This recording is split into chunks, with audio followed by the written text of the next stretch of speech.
বাংলা ছাড়া বাঙালি যেমন অসম্পূর্ণ, সেমন মাটন পছন্দ করে না এরকম বাঙালি কমই পাওয়া যায়। Welcome to my another daily vlog. আজকে সকালটা শুরু হয়েছিল ডাবের জল দিয়ে। ডাবটা আর ডাব ছিল না, নারকেল প্রায় হয়ে গেছিলো। তো ডাবের জল খাওয়ার পাশাপাশি নারকেলের জল খাওয়ার পাশাপাশি 2 টুকরো নারকেলও খেয়েছি।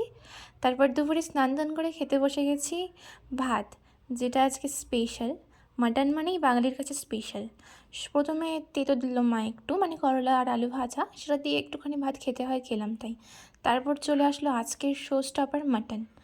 আজকের মাটনটা কিন্তু ভীষণ টেস্ট হয়েছিল। কোনো রকম কাশ্মীরি লঙ্কার গুঁড়ো বা শুকনো লঙ্কা আমার মা ইউজ করে না, নর্মাল কাঁচা লঙ্কায় রান্না করে। আর মাটনের কালারের থেকে বেশি টেস্টের ওপর প্রায়োরিটি দেয়, তার জন্য মাটনের টেস্ট অসম্ভব সুন্দর আসে। আর আমার সব থেকে প্রিয় হচ্ছে চর্বি, রেওয়াজি মাটন যেটাকে বলে। তো চর্বির সাথে ভাত মেখে খাওয়ার মজাটাই আলাদা।